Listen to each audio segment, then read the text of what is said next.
Fala aí, torcedor do nosso canal Futebol Total Oficial, trazendo mais um vídeo aqui no nosso canal.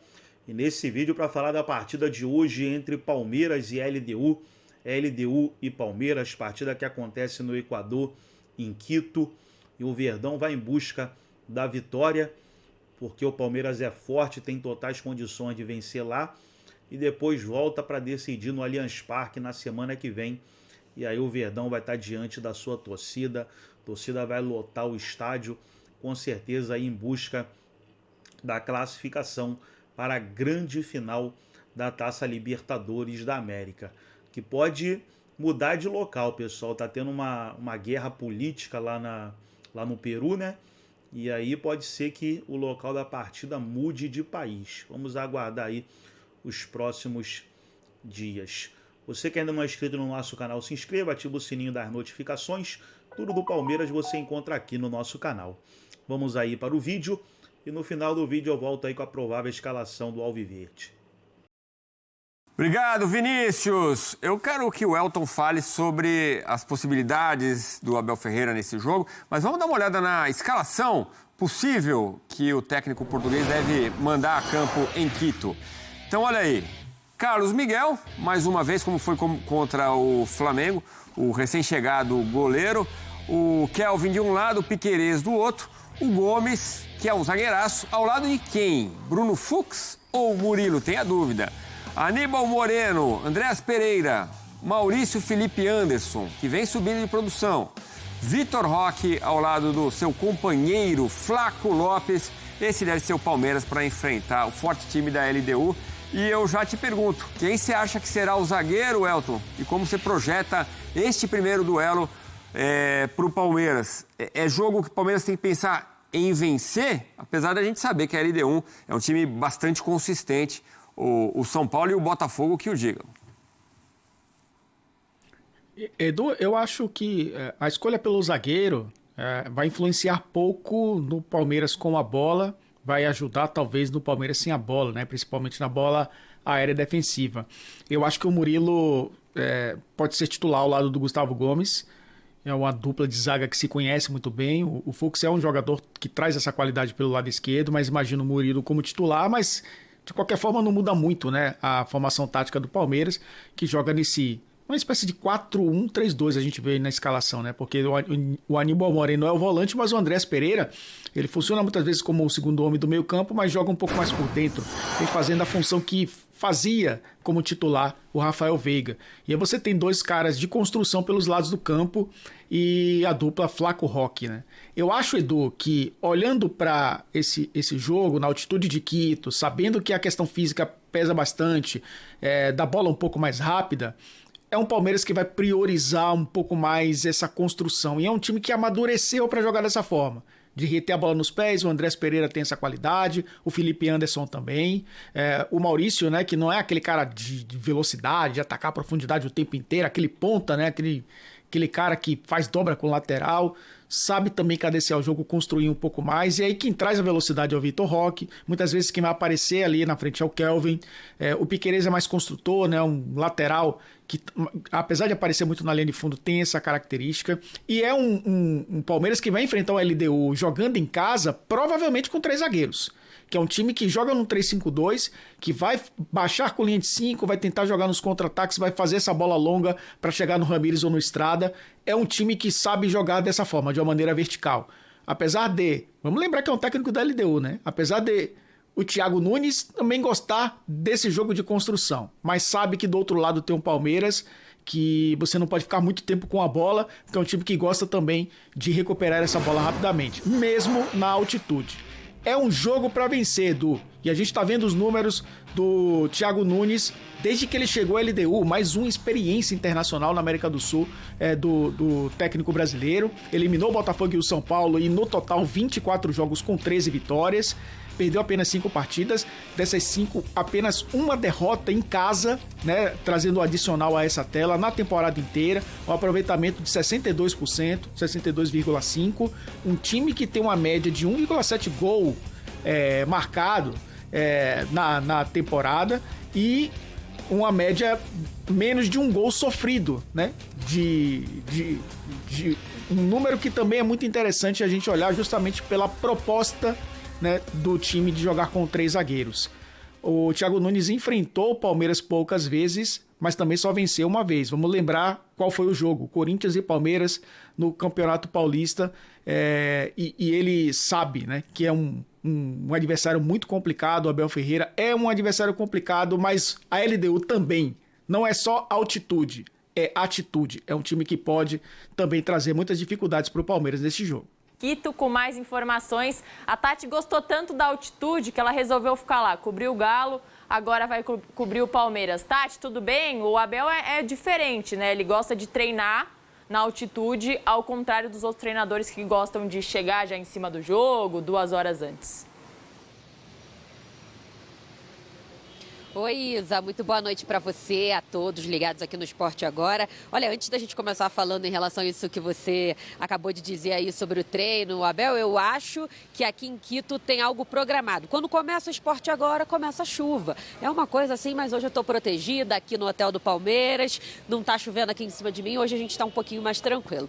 Bom, como você disse, o Abel gosta de treinar na altitude, com ele não tem isso de chegar em cima da hora, e esse treino marcado no CT da seleção do Equador foi justamente para os jogadores se ambientarem a essa altura, né, que são quase 3.000 metros acima do nível do mar. Mas o Abel parece já estar acostumado, o Palmeiras também, né, não perde com os titulares jogando na altitude há bastante tempo. Se eu não me engano, são 8 anos aí, desde 2017. Perdeu em 2023 para o Bolívar, na Bolívia, só que era um time bem alternativo, bem mexido ali, então o Palmeiras já está bastante acostumado com isso.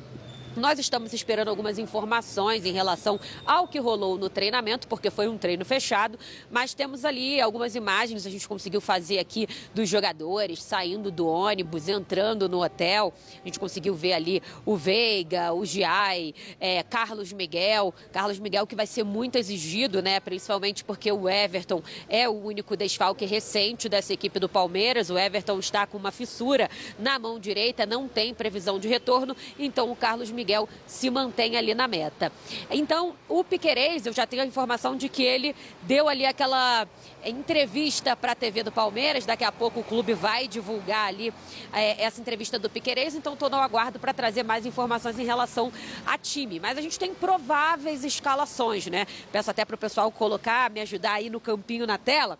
Vamos começar com o Palmeiras, que tem Carlos Miguel, Kelvin, Gustavo Gomes, Bruno Fux ou Murilo e Piquerez. Andrés Pereira, Aníbal Moreno, Maurício, Felipe Anderson, lá na frente a dupla, né? Flaco Lopes e Vitor Roque.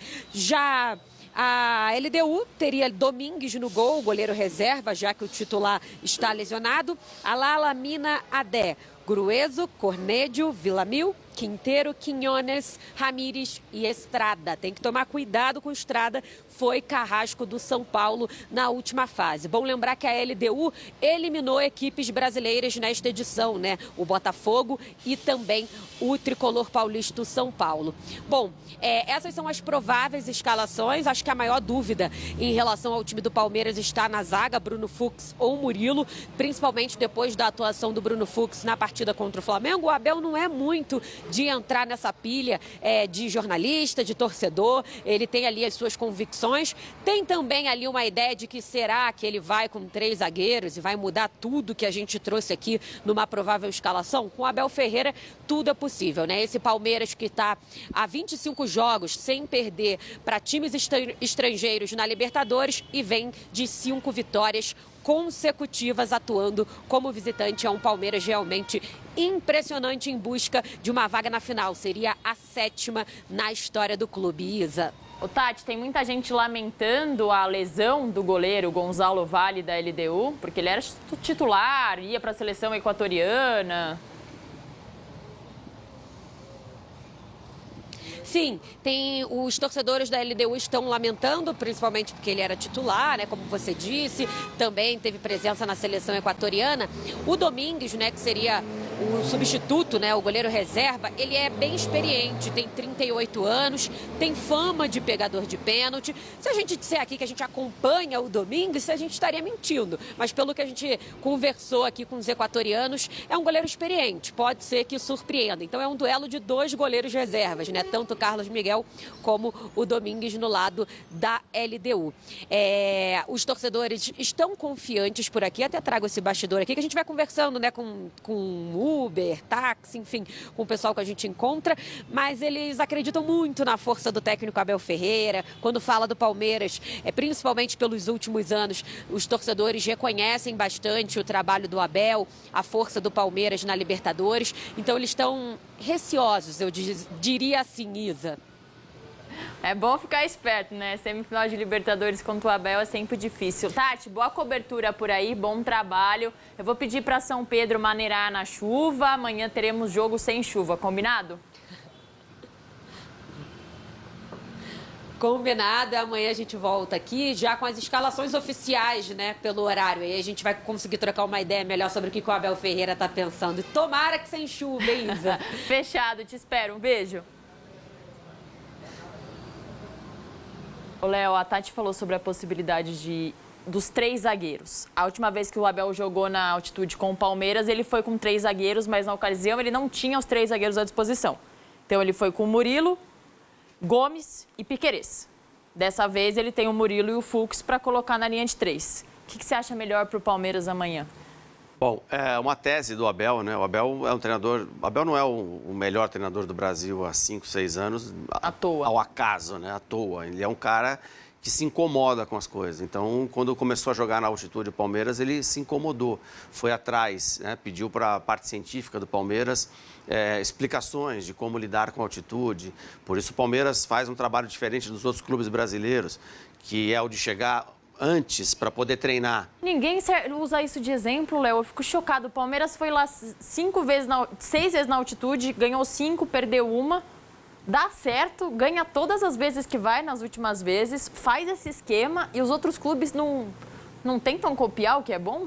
Pois é, assim, eu lembro bem, né, que nos anos 90, ali, começo dos anos 90, o São Paulo era uma referência em tudo que Sim. fazia parte do futebol, inclusive da parte física. E o Moraci Santana, que era o preparador físico na época, do Tele e tudo, ele falava, não, tem que chegar 3 horas antes, porque assim e tal. Só que isso foi em 1990, né? Estamos em 2025, né? Acho que alguém falou isso para o Abel e falou, não, tudo bem, legal, mas eu quero ver, quero testar quais são as diferenças e tal. Ele chegou à conclusão que chegar antes, já que você não vai conseguir minimizar os efeitos da altitude, você pode pelo menos acostumar-se a ela e acostumar com, principalmente, que é a fase do jogo que mais atrapalha os jogadores. Velocidade da bola, velocidade do jogo. O Palmeiras usou nessas testes, né? Aquele coisinho que a gente usava na pandemia, lembra? Ver quanto a oxigenação. Ah, oxigênio. Então o jogador corria para saber quem sentia mais, quem sentia menos. Então o Palmeiras tinha esses dados para colocar para jogar um jogador ou não. Era importante que os jogadores, ao correr, dessem o máximo no treinamento para entender quando que eles iam entrar no ponto de fadiga, que não iam conseguir respirar mais, para evitar fazer isso no jogo. Então, tudo isso foi feito pelo Palmeiras para que o Palmeiras chegasse a esses resultados na altitude. E que realmente é incrível que os outros ainda não façam. Se alguém faz uma coisa boa do meu lado e fala, pô, isso aqui é legal, faz... Eu vou lá testar pelo menos, né, Isa? Assim, mas futebol tem essas coisas, né? E às vezes não estão querendo dar muito a mão à palmatória também. Inclusive a história dos 3 zagueiros, né? Está no livro do Abel, ele fala que acha que é melhor jogar sempre com 3 zagueiros na altitude. Então eu acredito que o Palmeiras vai usar de novo um sistema com 3 zagueiros. E aí pode ser com o Piquerez realmente como zagueiro acho e que não, o Jefté como lateral. Não, acho que não, porque hoje ele tem o Bruno Fux, que ele, inclusive, já usou sendo um jogador híbrido, né? Saindo da zaga para o meio de campo. E foi assim que ele jogou 2 jogos como volante, enquanto o Aníbal estava na seleção argentina. Então, se ele precisar desfazer o sistema, não necessariamente ele precisa fazer uma mudança. Ele pode colocar o Fux para dar um passo à frente e, com isso, modificar o sistema de jogo, pelo menos até haver um intervalo, por exemplo, numa emergência, né? Então, eu acho que ele pode ele pode entrar realmente com o Bruno Fux, mas... Também não tenho certeza, porque o Palmeiras está muito encaixado naquele 4-2-3-1, 4-4-2, com 2 centroavantes, às vezes 4-2-3-1, com o meia voltando, ou com o Maurício jogando, ou com o Rafael Mas a Veiga. LDU joga com três zagueiros, né? Por isso que eu acho que ele pode ir com 3 zagueiros. Mas aí quem sairia do time? Então, essa é a grande questão, né? Com 3 zagueiros, ele vai ter que mexer bastante no time. Ele pode tirar o Veiga, pode colocar o Andréas Pereira um pouco mais à frente e jogar só com o Aníbal também. Você acha que entre Veiga e Maurício, o Veiga é prioridade? Não, não acho. O Veiga, ele foi muito bem nos jogos em que o Palmeiras jogou em casa contra equipes que não eram tão fortes e que o encaixe de marcação podia, de repente, ser superado e compensado. O Veiga não tem conseguido voltar para marcar junto com o jogador que ataca ele, né, nessa marcação individual. Ele tem tido dificuldade. Por isso ele ficou fora contra o Flamengo. Ele vinha como titular, contra o Flamengo ele saiu. Sim. Por quê? Porque ele não tem conseguido. Inclusive, há 2 anos, o Palmeiras perde no Maracanã, quando ele era o encaixe do Pulgar, e o Pulgar se livra dele e vai lá fazer o gol. Então, o Abel sabe disso, né? Se eu sei, o Abel sabe, né? Que ele está treinando a equipe todo dia lá, né? Tem os dados, os números e tudo. Então, ele provavelmente não vai colocar o Rafael Veiga para jogar, não. Não só pelo adversário, que é a LDU, mas pela seriedade do Palmeiras. Estou esperando vitória fora de casa e em casa. Eu estou muito esperançosa ou dá para ser mesmo? Eu acho que a LDU é um time melhor do que os outros times que o Palmeiras pegou na altitude, né? Nos últimos anos. Mas eu também imagino que o Palmeiras possa ganhar os 2 jogos, ou no máximo empatar no Equador e depois ganhar dentro de casa. O que o Palmeiras não pode fazer é o que fez o São Paulo, né? Tomar 2 gols, que aí fica muito difícil de você conseguir a volta, ultrapassar essa barreira de 2, 3 gols sem levar para uma penalidade, né? Embora e a LDU nem foi melhor que o São Paulo. Não, foi pior nos 2 jogos. Foi pior até, nos né? 2 jogos, só que resolveu ali. Exato. A bola sobrou. Aproveitou erros no primeiro jogo, né? Um lançamento de longe, onde não houve a pressão no zagueiro e o Cédric errou também na marcação. E no segundo jogo, e no segundo gol, um erro de saída de bola do Pablo Maia, 2-0. O São Paulo, que já era uma equipe pressionada, acabou nervosa dentro do Morumbi, não conseguiu fazer os gols e foi eliminado. Acho que vai ser diferente. O Palmeiras tem mais casca, né? Está mais acostumado a jogar mais esse opções. tipo de decisão, tem mais opções, inclusive para mexer. Se perder jogadores, tem outros jogadores, né? Então tem qualidade ali. Tá mais. Então daí, pessoal, foi o vídeo onde os comentaristas debateram aí a partida de hoje, LDU e Palmeiras. Tem tudo para ser um jogão e o Verdão vai em busca da vitória jogando fora de casa. Altitude, jogo difícil, até o empate lá já soa como um bom resultado, mas eu creio que o Palmeiras tem totais condições de sair com a vitória. Um provável Palmeiras aí, né? Campinho que a ESPN colocou, tem Carlos Miguel no gol, Kelvin na lateral direita, Gomes, Bruno Fux ou Murilo. Aí no campinho da ESPN o Bruno Fux está como titular. Aí não sei, né? Só uma hora antes para saber mesmo. Piquerez, Aníbal Moreno, Andréas Pereira, Maurício e Felipe Anderson, Flaco Lopes e Vitor Roque. O que acontece? Na última partida contra o Flamengo, o Campinho estava com o Rafael Veiga. E eu falei que o Maurício poderia ser titular. E o Maurício foi. E a mesma coisa eu vou falar agora. Ali onde está o Bruno Fux e o Murilo, eu acredito até que o Murilo jogue, se o Murilo tiver 100%. Para mim o Murilo entra como titular. Mas ainda tem uma chance de jogar com os 3. Gomes, Murilo e Bruno Fux. Que aí o Palmeiras fica bem forte ali na defesa, nada de retrancado, o Palmeiras não joga retrancado, mas vai ficar bem forte ali no setor defensivo para liberar o Piquerez e o Kelvin. Pode jogar assim também o Palmeiras. E aí sairia um dos 4 ali, ó. Andréas Pereira eu acho que não sai. Ou poderia sair o Maurício, Aníbal Moreno ou Felipe Anderson. Até acredito que poderia sair o Aníbal Moreno, mas como eu falei, só uma hora antes da partida para a gente sair. Mas isso é bom, essas dúvidas são boas, que aí deixa o técnico adversário na dúvida, né? Vamos ver o time que o Abel Ferreira vai mandar a campo. Gostou do vídeo? Deixa o like, se inscreva no canal, ativa o sininho das notificações. Forte abraço a todos e até o nosso próximo vídeo aqui no nosso canal Futebol Total Oficial.